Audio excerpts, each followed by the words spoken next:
जय श्री कृष्ण। हर हर महादेव। स्वागत है आप सभी का आपके अपने चैनल हमारे संस्कार में। आज हम आपके लिए लेकर आए हैं कार्तिक मास की कथा अध्याय 9।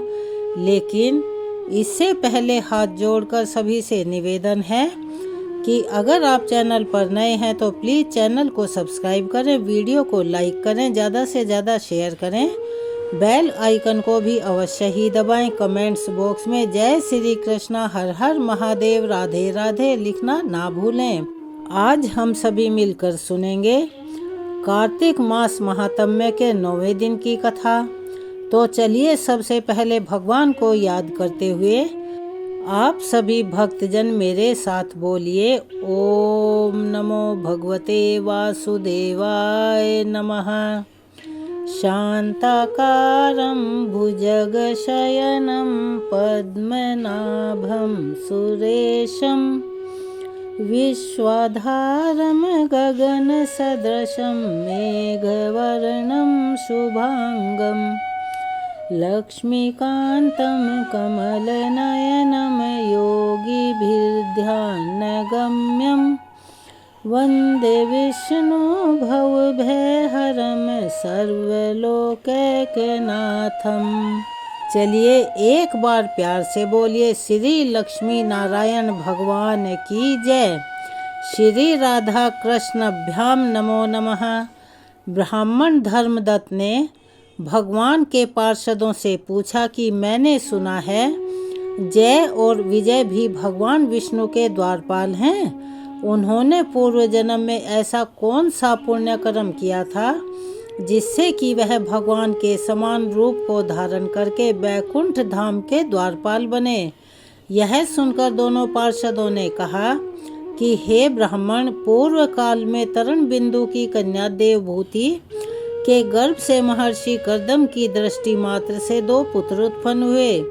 उनमें से बड़े का नाम था जय और छोटे का नाम था विजय। और पीछे उसी देवभूति के गर्भ से योग धर्म के जानने वाले भगवान कपिल उत्पन्न हुए थे। जय और विजय सदा ही भगवान की भक्ति में लगे रहा करते थे। वे नित्य ही अष्टाक्षर मंत्र अर्थात ओम नमो नारायणाय इस मंत्र का जाप और विष्णु के व्रतों का पालन किया करते थे। एक समय राजा मरुद ने उन दोनों को अपने यज्ञ में बुलवाया। वहाँ पर जय ब्रह्मा बनाए गए और विजय आचार्य बने। उन्होंने यज्ञ की संपूर्ण विधि पूर्ण की।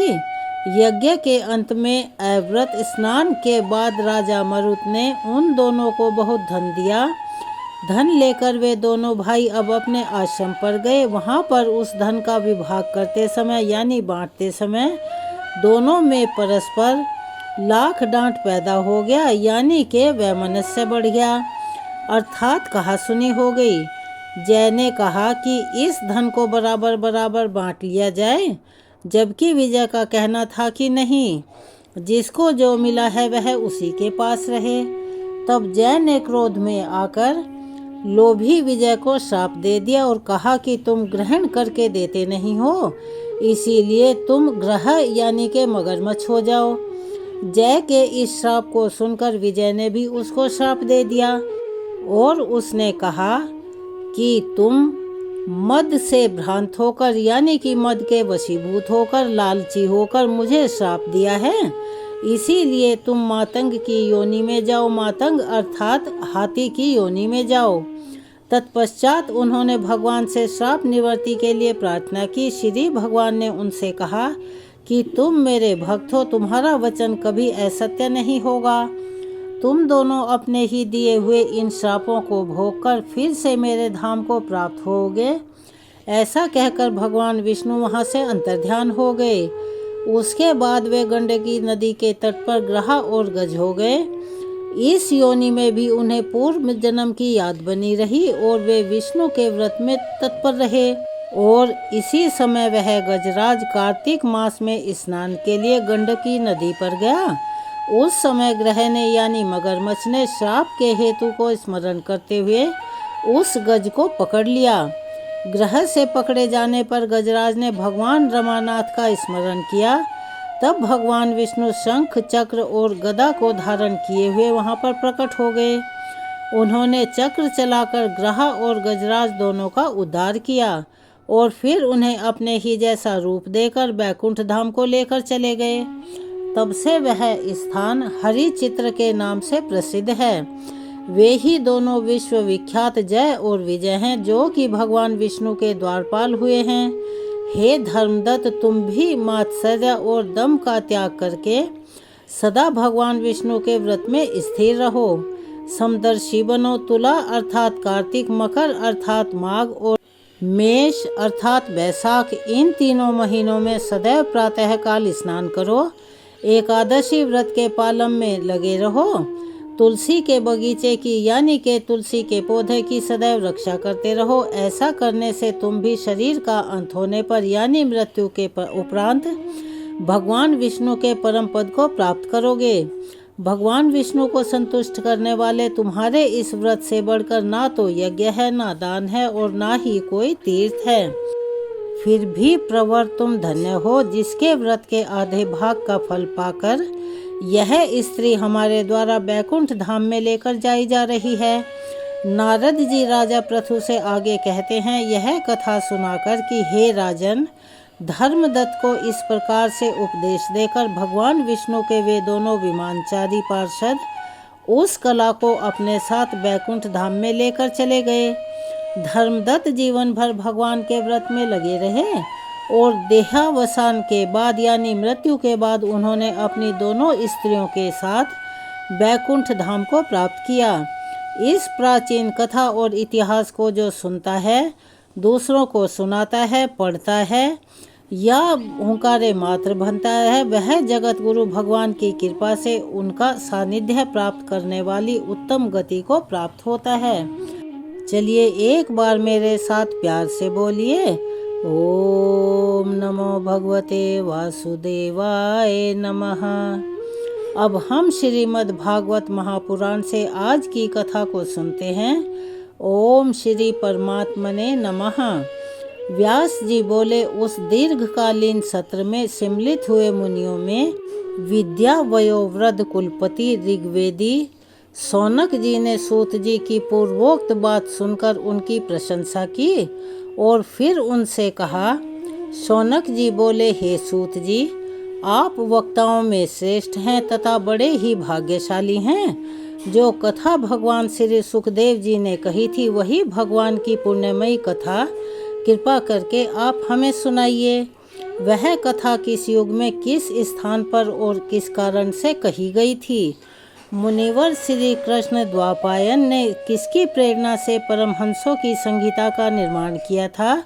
उनके पुत्र श्री सुखदेव जी बड़े योगी, समदर्शी, भेदभाव रहित और संसार निद्रा से जगे एवं निरंतर एकमात्र परमात्मा में ही स्थिर रहते हैं।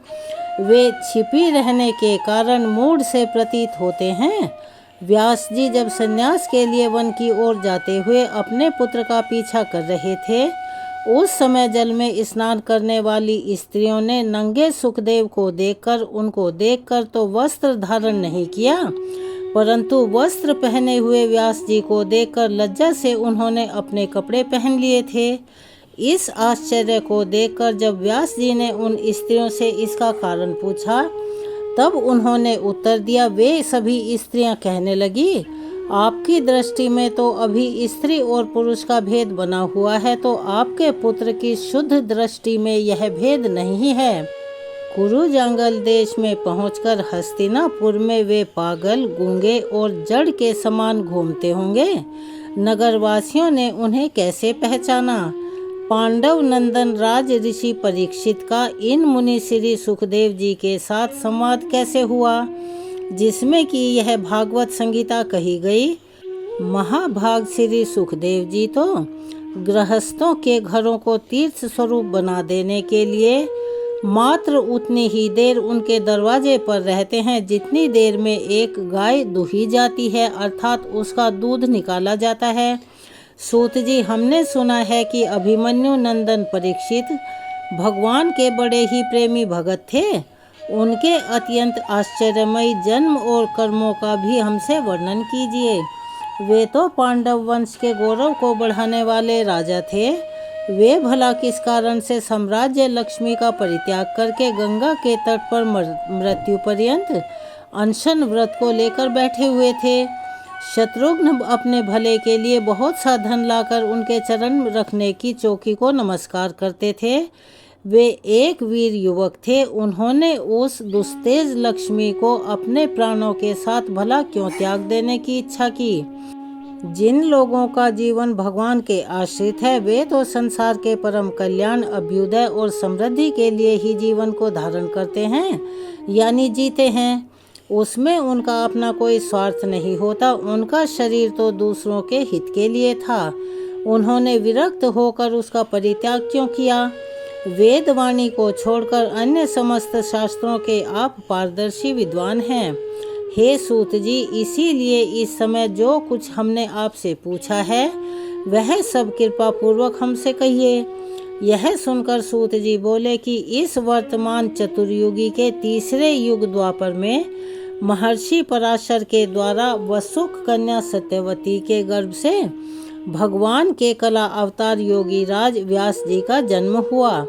एक दिन वे सूर्योदय के समय सरस्वती के पवित्र जल में स्नान आदि करके एकांत पवित्र स्थान पर बैठे हुए थे।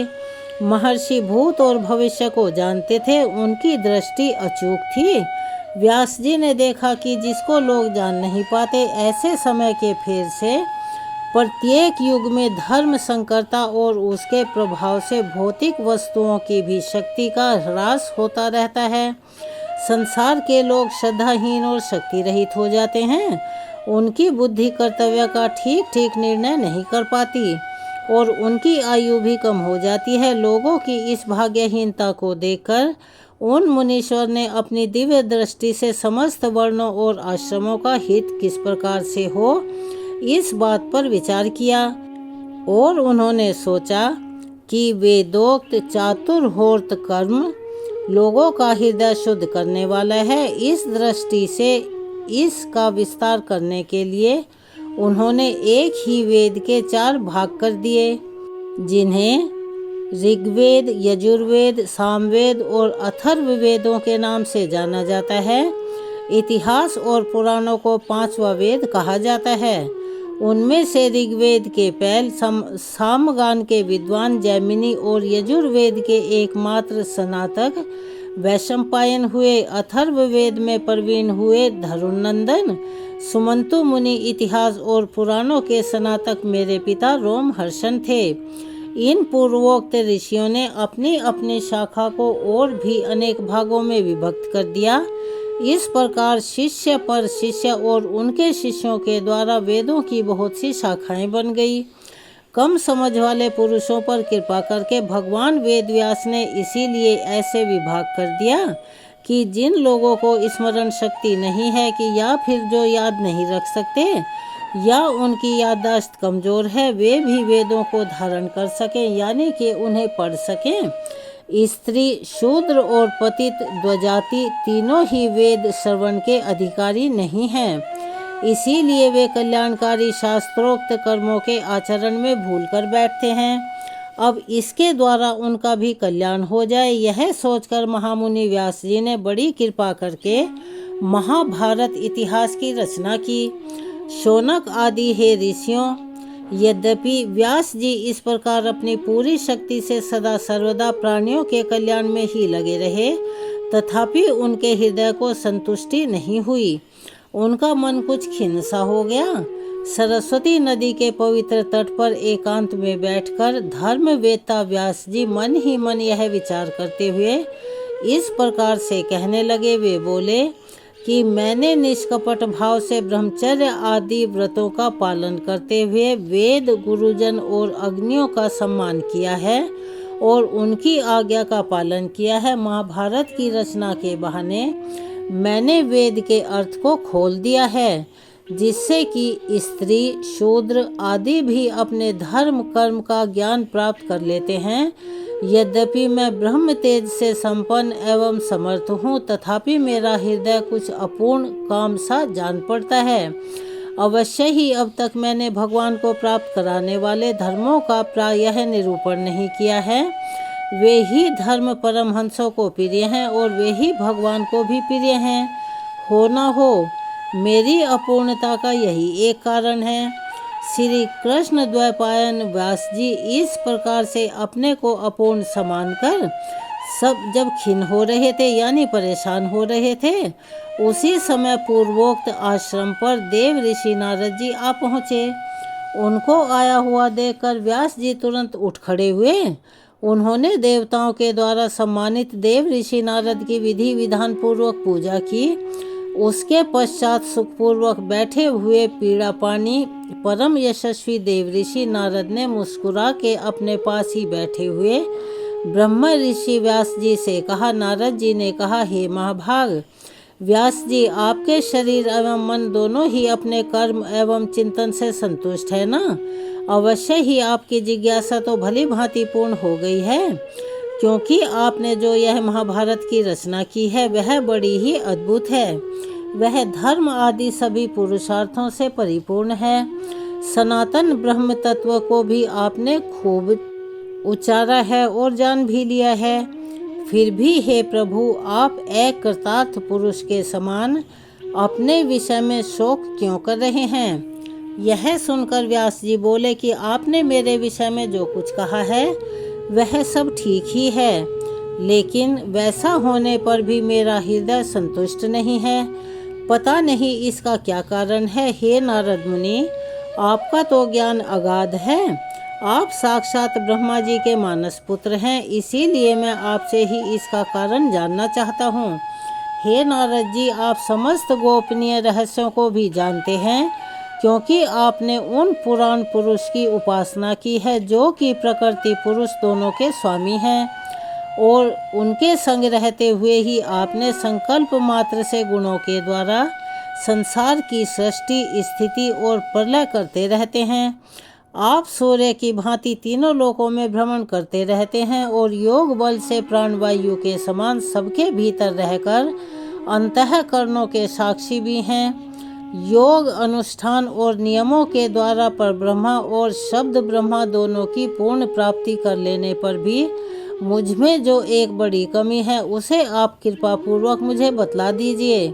यह सुनकर नारद जी बोले, हे व्यास जी, आपने भगवान के निर्मल यश का गान प्रायः नहीं किया है। मेरी ऐसा मान्यता है, यानी मेरा मानना है कि जिससे भगवान संतुष्ट नहीं होते वह शास्त्र या ज्ञान अधूरा है। आपने धर्म आदि पुरुषार्थों का जैसा निरूपण किया है, भगवान श्री कृष्ण की महिमा का वैसा निरूपण नहीं किया। जिस वाणी से चाहे वह रसभाव अलंकार आदि से युक्त ही क्यों न हो, जगत को पवित्र करने वाले भगवान श्री कृष्ण के यश का कभी गान नहीं होता। वह तो कौवों के लिए उच्छिष्ट फेंकने के स्थान के समान अपवित्र मानी जाती है। मान सरोवर के कमनीय कमल वन में विहरने वाले हंसों की भांति ब्रह्म धाम में विहार करने वाले भगवत चरणारविंद आश्रित परम हंस भक्त कभी भी उनके रमण नहीं करते। इसके विपरीत जिसमें सुंदर रचना भी नहीं है और जो दूषित शब्दों से युक्त भी है, परंतु जिसका प्रत्येक श्लोक भगवान के सुयश सूचक नामों से युक्त है, वह वाणी लोगों के सारे पापों का नाश कर देती है, क्योंकि सत्पुरुष ऐसी ही वाणी का श्रवण गान और कीर्तन किया करते हैं। वह निर्मल ज्ञान भी जो मोक्ष की प्राप्ति का साक्षात साधन है, यदि भगवान की भक्ति से रहित हो तो उसकी उतनी शोभा नहीं होती। फिर जो साधन और सिद्धि दोनों ही दशाओं में सदा ही अमंगल रूप है, वह काम्य कर्म और जो भगवान को अर्पण नहीं किया गया है, ऐसा अहूतक अर्थात निष्काम कर्म भी कैसे सुशोभित हो सकता है? भला हे महाभाग व्यास जी, आपकी दृष्टि अमोघ है, आपकी कीर्ति पवित्र है, आप सत्य प्रायण एवं दृढ़ वर्ध हैं। इसीलिए अब आप संपूर्ण जीवों को बंधन से मुक्त करने के लिए समाधि के द्वारा अचिंत शक्ति भगवान की लीलाओं का स्मरण कीजिए। जो मनुष्य भगवान की लीला के अतिरिक्त और कुछ कहने की इच्छा करता है, वह उस इच्छा से ही निर्मित अनेक नाम और रूपों के चक्कर में पड़ जाता है। उसकी बुद्धि भेदभाव से भर जाती है। जैसे हवा के झकोरों से डगमगाती हुई डोंगी यानी नाव को कहीं भी ठहरने का ठिकाना नहीं मिलता, ठीक वैसे ही उसकी चंचल बुद्धि कहीं भी स्थिर नहीं हो पाती। संसारी लोग स्वभाव से ही विश्व में फंसे हुए हैं। धर्म के नाम पर आपने उन्हें निंदित अर्थात पशु हिंसा युक्त सकाम कर्म करने की भी आज्ञा दे दी है। यह बहुत ही उल्टी बात हुई, क्योंकि मूर्ख लोग आपके वचनों से पूर्वोक्त निंदनीय कर्म को ही धर्म मानकर कि यही मुख्य धर्म है, ऐसा निश्चय करके उसका निषेध करने वाले वचनों को ठीक नहीं मानते। भगवान तो अनंत है। कोई विचारवान ज्ञानी पुरुष ही संसार की ओर से निवृत्त होकर उनके स्वरूप भूत परमानंद का अनुभव कर सकता है। अतः जो लोग परमार्थिक बुद्धि से रहित हैं और गुणों के द्वारा नचाए जा रहे हैं, उनके कल्याण के लिए ही आप भगवान की लीलाओं का सर्वसाधारण के हित की दृष्टि से वर्णन कीजिए। जो मनुष्य अपने धर्म का परित्याग करके भगवान के चरण कमलों का भजन सेवन करता है, भजन परिपक्व हो जाने पर तो बात ही क्या है। यदि इससे पूर्व ही उसका भजन छूट जाए तो क्या कहीं भी उसका कोई अमंगल हो सकता है। परंतु जो भगवान का भजन नहीं करते और केवल स्वधर्म का पालन करते हैं यानी लालच करते हैं, उन्हें भला कौन सा लाभ मिलता है। बुद्धिमान मनुष्य को चाहिए कि वह उसी वस्तु की प्राप्ति के लिए प्रयत्न करें जो तिनके से लेकर ब्रह्मा पर्यंत समस्त ऊंची नीची योनियों में कर्मों के फल स्वरूप आने जाने पर भी स्वयं प्राप्त नहीं होती।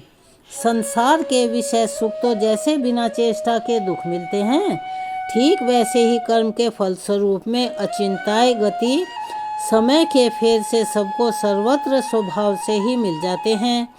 हे व्यास जी, जो भगवान श्री कृष्ण के चरणारविंद का सेवक है, वह भजन न करने वाले कर्मी मनुष्यों के समान देववश कभी बुरा भाव हो जाने पर जन्म मृत्यु में संसार में नहीं आता। यह भगवान के चरण कमलों के आलिंगन का स्मरण करके फिर उसे छोड़ना नहीं चाहता। उसे रस का चस्का जो लग चुका है, जिसने जगत की उत्पत्ति स्थिति और प्रलय होते हैं, वे भगवान ही इस विश्व के रूप में भी हैं।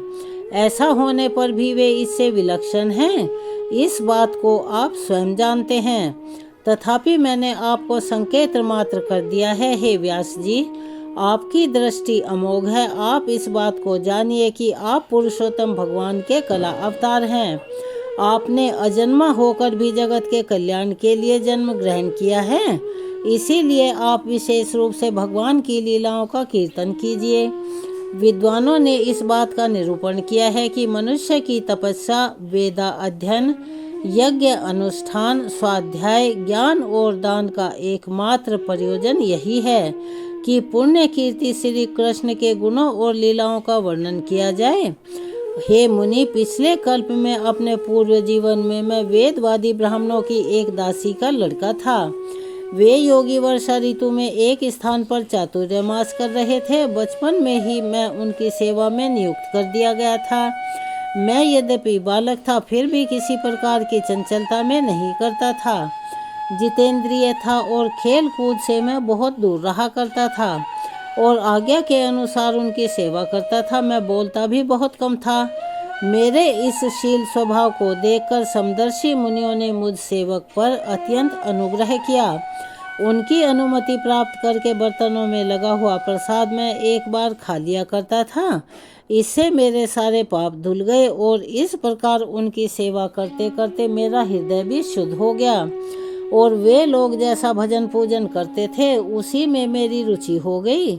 हे प्यारे व्यास जी, उस सत्संग में उन लीलागान परायण महात्माओं के अनुग्रह से मैं प्रतिदिन श्री कृष्ण की मनोहर कथाएं सुना करता था। श्रद्धा पूर्वक एक एक पद श्रवण करते करते प्रिय कीर्ति भगवान में मेरी रुचि हो गई।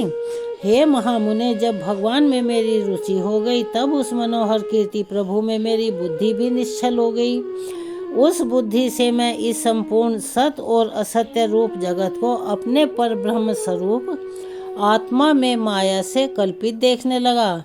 इस प्रकार शरद और वर्षा ऋतु में, दोनों ऋतुओं में, इन तीनों समय उन महात्मा मुनियों ने श्री हरि के निर्मल यश का संकीर्तन किया और मैं प्रेम से उनकी प्रत्येक बात सुनता रहा।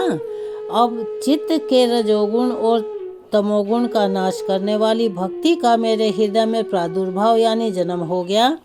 मैं उनका बड़ा ही अनुरागी था, विनय था। उन लोगों की सेवा से मेरे पाप नष्ट हो चुके थे। मेरे हृदय में श्रद्धा थी, इंद्रियों में मैं संयमी था एवं शरीर वाणी मन से मैं उनका आज्ञाकारी था। उन दीन वत्सल महात्माओं ने जाते समय कृपा करके मुझे उस गुह्यतम ज्ञान का उपदेश दिया जिसका उपदेश स्वयं भगवान ने अपने श्री मुख से किया है। उस उपदेश से ही जगत के निर्माता भगवान श्री कृष्ण की माया के प्रभाव को मैं जान पाया, जिसके जान लेने पर उनके परम पद की प्राप्ति हो जाती है। सत्य संकल्प है व्यास जी पुरुषोत्तम भगवान श्री कृष्ण के प्रति समस्त कर्मों को समर्पित कर देना ही संसार के तीनों तापों की एकमात्र औषधि है। यह बात मैंने आपको बतला दी है। हे व्यास जी, प्राणियों को जिस पदार्थ के सेवन से जो रोग हो जाता है वही पदार्थ चिकित्सा विधि के अनुसार प्रयोग करने पर क्या उस रोग को दूर नहीं करता। इसी प्रकार यद्यपि सभी कर्म मनुष्यों को जन्म मृत्यु रूपी संसार के चक्कर में डालने वाले हैं, तथापि जब वे भगवान को समर्पित कर दिए जाते हैं तब उनका कर्म पना ही नष्ट हो जाता है। इस लोक में जो शास्त्र विहित कर्म भगवान की प्रसन्नता के लिए किए जाते हैं, उन्हीं कर्मों से पराभक्ति ज्ञान की प्राप्ति होती है। उस पदार्थ कर्म के मार्ग में भगवान की आज्ञा के अनुसार आचरण करते हुए लोग बार बार भगवान श्री कृष्ण के गुण और नामों का कीर्तन तथा स्मरण करते हैं। हे प्रभु, आप भगवान श्री वासुदेव को नमस्कार है। हम आपका ध्यान करते हैं। प्रद्युम्न, अनिरुद्ध और संकर्षण को भी नमस्कार है। इस प्रकार से जो पुरुष चतुर्वही रूप भगवानमयी मूर्तियों के नाम के द्वारा प्राकृत मूर्ति रहित अप्राकृत मंत्र मूर्ति भगवान यज्ञ पुरुष का पूजन करता है, उसी का ज्ञान पूर्ण एवं यथार्थ है। हे ब्राह्मण, जब मैंने भगवान की आज्ञा का इस प्रकार से पालन किया तब इस बात को जानकर भगवान श्री कृष्ण ने मुझे आत्मज्ञान, ऐश्वर्य और अपनी भावपूर्ण प्रेमा भक्ति का दान किया। हे व्यास जी, आपका ज्ञान पूर्ण है। आप भगवान की ही कीर्ति का, उनकी प्रेममयी लीला का वर्णन कीजिए। उसी से बड़े बड़े ज्ञानियों की भी जिज्ञासा पूर्ण होती है। जो लोग दुखों के द्वारा बार बार रोंदे जा रहे हैं, उनके दुख की शांति इसी से हो सकती है, और कोई उपाय नहीं है। आज का अध्याय को हम यहीं विराम देते हैं। इसके आगे का वृतांत हम अपनी आने वाली वीडियो में सुनाएंगे। चलिए अब हम आपको सुनाने जा रहे हैं कार्तिक स्नान के पश्चात सुनी जाने वाली 5 पौराणिक विशेष कथाएं। कार्तिक के महीने में एक बुढ़िया माँ तुलसी माता को रोज सींचती थी और उनसे हमेशा कहा करती कि हे तुलसी माता, सत की दाता, मैं सींचूं बिड़ला तेरा, तू कर निस्तारा मेरा। अडवा दे, लड़वा दे, पीताम्बर की धोती दे, मीठा मीठा ग्रास दे, बैकुंठा में वास दे, चटके की चाल दे, पटके की मौत दे, चंदन की काठ दे, रानी का सा राज दे, दाल भात का जीवन दे और 11 की मौत दे, और श्री कृष्ण का कांधा दे। तब तुलसी माता यह सुनकर अब दिनों दिन सूखने लगी। तब भगवान श्री कृष्ण ने एक दिन तुलसी से पूछा कि हे तुलसी, तुम्हारी इतनी पूजा अर्चना होती है, तुम क्यों सूख रही हो। तब तुलसी माता ने श्री कृष्ण को कहा कि एक बुढ़िया माई रोज आती है और मुझसे यह बात रोज कह कर जाती है, मैं उसे और तो सब कुछ दे दूंगी, लेकिन श्री कृष्ण का कांधा कहाँ से लाऊंगी। और भगवान, मेरे मन की बात तो आप पूछिए ही मत। फिर भगवान कहने लगे कि ए तुलसी, अगर मैं नहीं पूछूंगा तो कौन पूछेगा। तब फिर भगवान बोले कि जब वह बूढ़ी माई मरेगी तो मैं उसे अपने आप कंधा देने आ जाऊंगा। तो बुढ़िया माई से तुम कह देना कि अब निर्धारित समय आने पर बुढ़िया माई की मृत्यु हो गई। गांव के सभी लोग वहां पर इकट्ठा हो गए और अंतिम संस्कार के लिए बुढ़िया माई को जैसे ही उठाने लगे, यह क्या हुआ? वह तो इतनी भारी हो गई कि उठने की तो बात दूर, वो टस से मस नहीं हो रही थी। अब जहाँ लोग कह रहे थे कि माई तो बड़ा पूजा पाठ करती करती थी, वे सभी कहने लगे, अरे यह कितनी बड़ी पापिन थी कि जो अब किसी से उठ ही नहीं रही है। तभी भगवान एक ब्राह्मण का रूप धारण करके वहाँ आए और उन लोगों से पूछने लगे कि भाई क्या हो गया? तब सभी कहने लगे कि यह बुढ़िया माई जो अब मर गई है, बहुत पूजा पाठ करती थी, लेकिन फिर भी यह किसी से उठ ही नहीं रही है।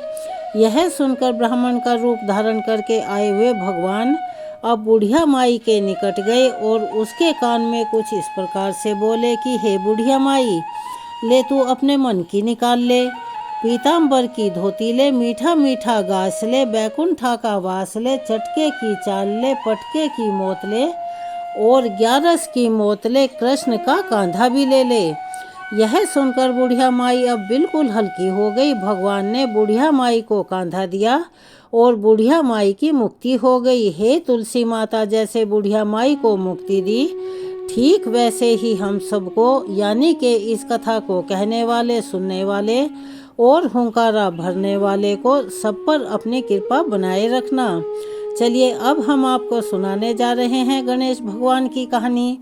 एक बार गणेश जी भगवान बालक का रूप धर करके पृथ्वी पर भ्रमण करने के लिए निकले। उन्होंने एक चम्मच में दूध लिया और एक चिमटी में चावल लेकर एक नगर में घूमते हुए पृथ्वी लोक पर सभी से कहने लगे, कोई मेरी खीर बना दो, कोई मेरी खीर बना दो। किंतु सभी ने बालक समझकर हंसकर टाल दिया। तभी एक बुढ़िया माई बोली कि बेटा, क्या नाम है तेरा? आजा, मैं तेरे लिए खीर बना दूं।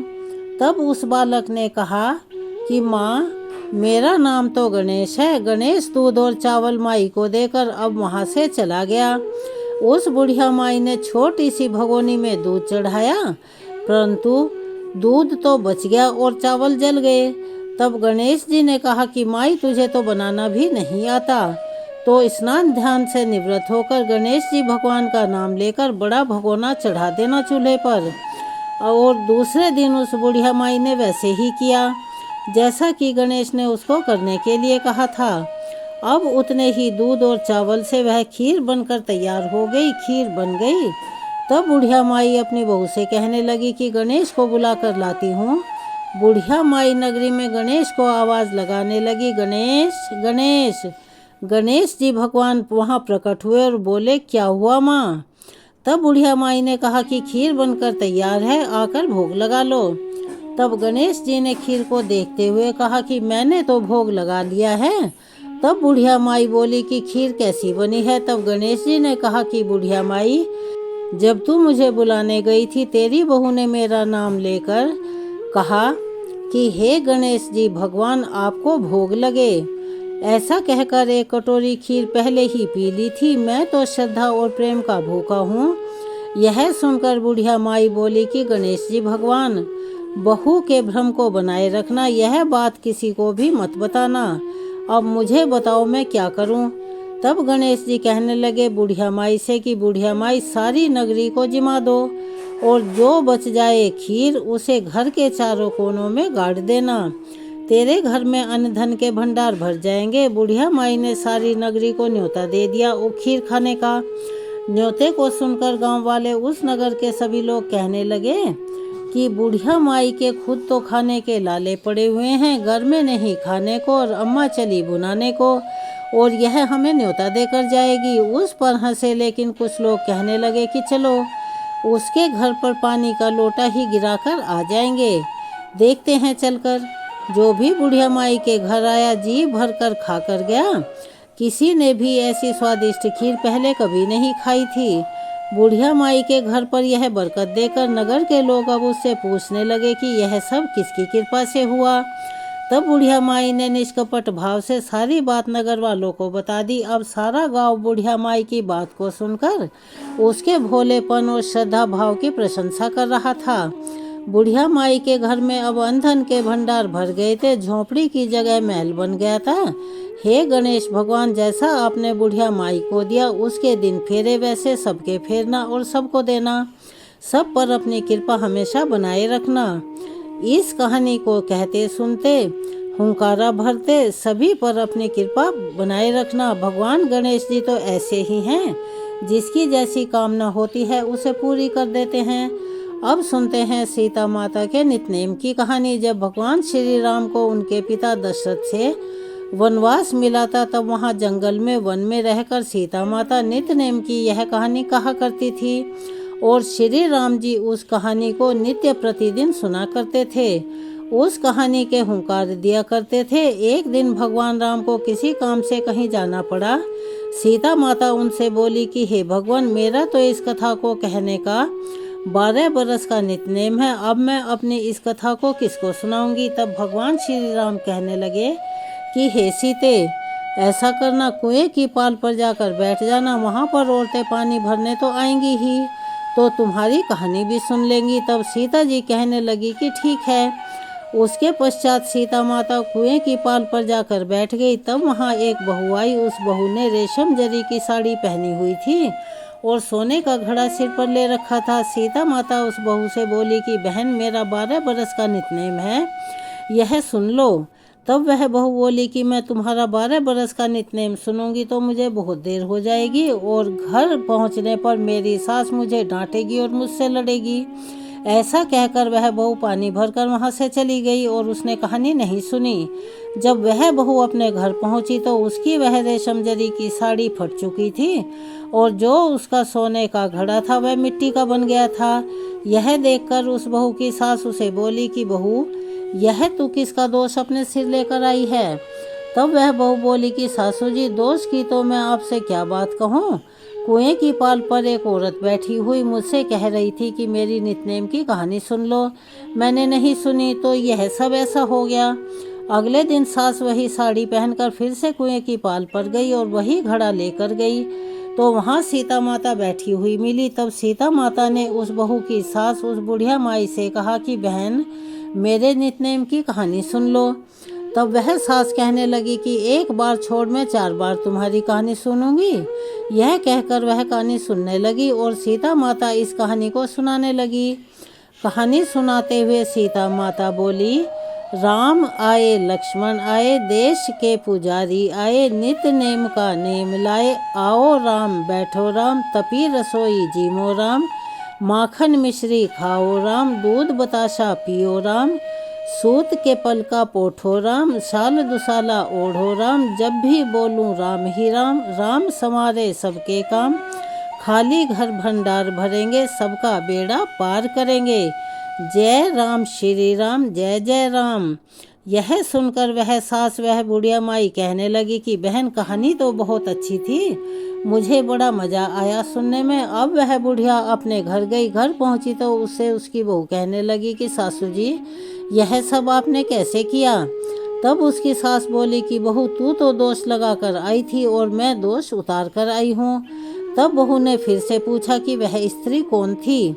तब उसकी सास बोली कि वह तो साक्षात सीता माता थी, पुराने से नया कर देती हैं, खाली घर भंडार भर देती हैं, लक्ष्मी जी का वास कर देती हैं और जो कुछ इच्छा हो उसे पूर्ण कर देती हैं। यह सुनकर बहू ने कहा, अच्छा सासू जी, ऐसी कहानी है तो मुझे भी सुनाओ। तब उसकी सास बोली कि ले भाई, तू भी सुन ले।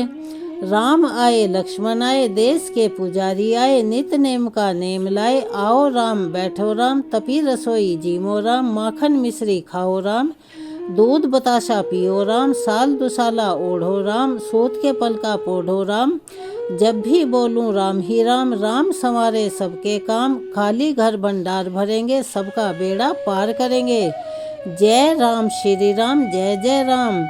यह सुनकर वह बहू कहने लगी कि सासू माँ, कहानी तो बहुत अच्छी लगी मुझे। तब सास कहने लगी कि बहू, इस कहानी को हम रोज कह लिया करेंगे।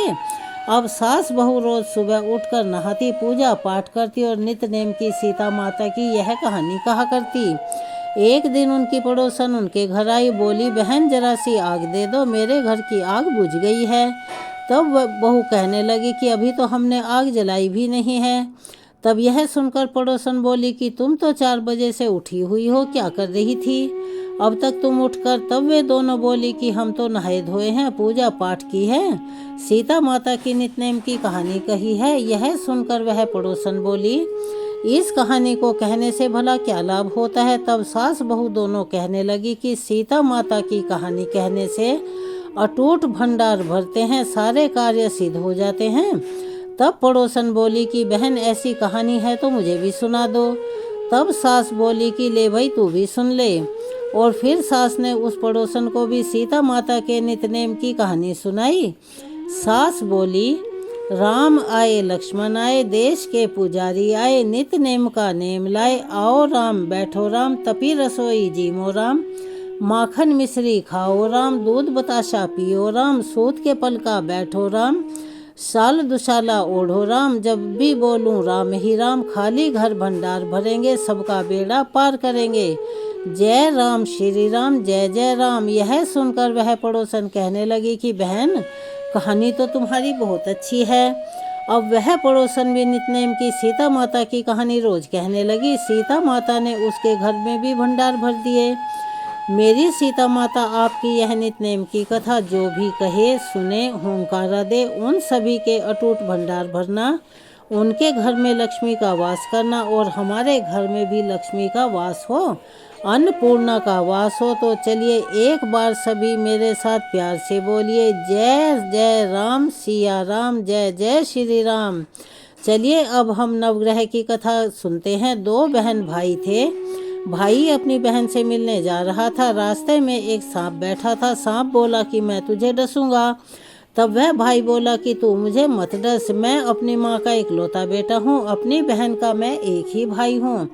यह सुनकर वह सांप बोला, ना तेरे नौग्रह की दशा लगी हुई है, मैं तुझे डसूंगा ही डसूंगा। अब लड़का बोला, ठीक है, मैं अपनी बहन से मिलकर आ जाऊं, आती बार मुझे डस लेना।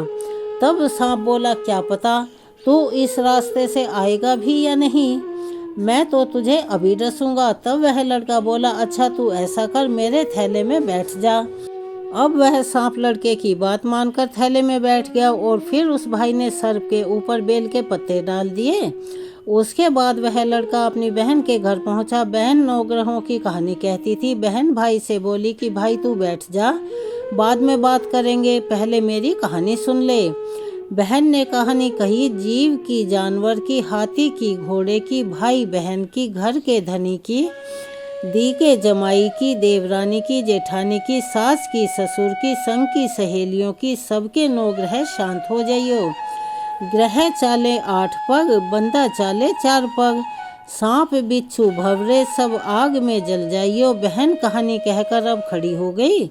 तब वह भाई से बोली कि भाई इस थैले में क्या लेकर आया है। तब वह लड़का बोला कि बहन कुछ नहीं लेकर आया, मगर बहन ने जबरदस्ती वह थैला अपने भाई से छीन लिया। जब उस बहन ने थैला खोलकर देखा तो क्या देखा कि बेल पत्ते के केले और संतरे बन गए और सर्प का हार बन गया। केले संतरे उस बहन ने बच्चों में बांट दिए, हार अपने गले में पहन लिया। वह बहन हार पहन कर आई तो उसका भाई बोला कि बहन तू तो बहुत गरीब थी, इतना महंगा हार कहाँ से लेकर आई है। तब उसकी बहन बोली, हाँ भाई, मैं तो तब भी गरीब थी और अब भी गरीब हूँ, तू ही मेरा यह हार लेकर आया है। तब उसका भाई बोला, नहीं बहन, मैं तेरा कोई हार लेकर नहीं आया, मैं तो अपनी मौत का सामान लेकर आया था। तेरी कहानी कहने से यह मेरी मौत का सामान, यह नाग हार बन गया। यह तेरे भाग्य का ही है, तू ही रख ले इसको। बहन फिर भाई से बोली कि भाई तुम्हारे नौ ग्रह की दशा लग रही है, मेरी भाभी से जाकर तुम कहना कि वह नौ ग्रह की कहानी कहा करेगी। लड़का अब अपने घर को पहुंचा तो पत्नी से बोला कि हमारे नौ ग्रह की दशा लगी हुई है, हमें नौ ग्रह की कहानी कहेंगे, तू कहेगी तो मैं सुनूंगा, मैं कहूँगा तो तू सुनना। अब जाकर चावल चीनी के दाने लेकर आ, लोटा भर के पानी ला। तब उसकी पत्नी चावल चीनी के दाने लेकर आई और लोटा भर के जल ले आई। तब उन्होंने कहानी कही, जीव की, जानवर की, हाथी की, घोड़े की, कुत्ते की, बिल्ली की, देवरानी की, जेठानी की, सासू की, ससुरे की, घर के धनी की, बहन की, भाई की, सबके नौ ग्रह शांत हो जाइयो। ग्रह चले 8 पग, बंदा चले 4 पग, बिच्छू भंवरे सब आग में जल जाइयो। आज वार शनिवार, रविवार, सोमवार, मंगलवार, बुधवार, बृहस्पतिवार, शुक्रवार, शनिवार, 8 वारों को नमस्कार। धरती माता को नमस्कार। 9 ग्रहों को नमस्कार। जैसे 9 ग्रह की दशा बहन की उतारी, ऐसी ही सबकी उतारना। इस कथा को कहने वाले, सुनने वाले, हुंकारा भरने वाले सभी पर 9 ग्रह की दशा शांत हो जाए। सभी बोलिए विष्णु भगवान की जय। अब सुनते हैं लपसी और तपसी की कहानी। एक था तपसी और एक था लपसी। तपसी तो भगवान की तपस्या करता था और लपसी सवा शेर की लापसी बनाकर भगवान को भोग लगाकर जीम लेता था। एक दिन वे दोनों आपस में लड़ने लगे। लापसी बोला मैं बड़ा हूँ, तापसी बोला मैं बड़ा हूँ। इतने में ही नारद जी वहाँ पर आए और उन दोनों से कहने लगे तुम क्यों लड़ रहे हो। तो लापसी ने कहा कि मैं बड़ा हूँ। तापसी ने कहा मैं बड़ा हूँ। तापसी बोला कि मैं सारे दिन भगवान की पूजा करता हूँ, उनकी तपस्या करता हूँ, इसीलिए मैं बड़ा हूँ। यह सुनकर नारद जी ने कहा तुम लड़ो मत, तुम्हारा फैसला मैं कल कर दूंगा। अब दूसरे दिन लापसी तापसी नहा धोकर आए। तब नारद जी ने 1.25 करोड़ की अंगूठी उनके आगे फेंक दी। लापसी का ध्यान उस अंगूठी पर नहीं गया। तापसी तपस्या करने बैठा तो उसे वह अंगूठी दिखी और उस अंगूठी को उसने उठाकर अपने घुटने के नीचे दबा लिया और लग गया फिर से तपस्या करने के लिए। अब लपसी लापसी बनाकर उसका भगवान को भोग लगाकर अपने जीवने के लिए बैठ गया। इतने में ही वहाँ पर नारद जी आ गए। नारद जी को देखकर दोनों चिल्लाने लगे, बोले बताइए हम में से कौन बड़ा है, बताइए हम में से कौन बड़ा है। तब नारद जी ने कहा कि तापसी कि तू अपना घुटना उठा। तापसी ने जैसे ही घुटना उठाया 1.25 करोड़ की अंगूठी उसके घुटने के नीचे से निकली। तब नारद जी ने तापसी से बोले कि यह अंगूठी तूने चुराई है, तुझे तेरी तपस्या का फल नहीं मिलेगा। अब तब तापसी कहने लगा हे नारद जी बताइए मेरी इस तपस्या का यह दोष कैसे दूर होगा। तब नारद जी ने कहा कि रोटी बनाकर जो आटा नहीं बनाए तो फल तुझे मिलेगा, ब्राह्मण जिमाकर दक्षिणा नहीं दे वह फल तुझे मिलेगा, साड़ी देकर ब्लाउज नहीं दे तो वह फल तुझे मिलेगा, अगर कोई दिए से दिया जलाएगा तो वह फल तुझे मिलेगा। सब व्रत त्योहार की कहानी सुनने के बाद तेरी इस कहानी को यदि कोई नहीं सुनेगा तो उनकी उन सुनी हुई कहानियों का फल तुझे मिलेगा। तभी से तपसी लापसी की कहानी सुनी और कही जाती है। कहानी सुनने के बाद ऐसा कहें कि लापसी का फल लापसी को मिले, तापसी का फल तापसी को मिले और हमारी कहानी सुनने का फल हमें मिले। आइए अब करते हैं तुलसी महारानी की आरती। तुलसी महारानी नमो नमो, हरि की पटरानी नमो नमो। धन तुलसी पूरण तप कीनो, शालिग राम बनी पटरानी नमो नमो। तुलसी महारानी नमो नमो, हरि की पटरानी नमो नमो। जाके पत्र मंजरी कोमल, श्रीपति कमल चरण लपटानी नमो नमो। तुलसी महारानी नमो नमो, हरि की पटरानी नमो नमो। कौन महीने बोई रानी तुलसी, कौन महीने हुई हरियाली नमो नमो। तुलसी महारानी नमो नमो, हरि की पटरानी नमो नमो। कौन महीने हुई तेरी पूजा, कौन महीने हुई पटरानी नमो नमो। तुलसी महारानी नमो नमो, हरि की पटरानी नमो नमो। आषाढ़ मास में बोई रानी तुलसी, सावन महीने हुई हरियाली नमो नमो।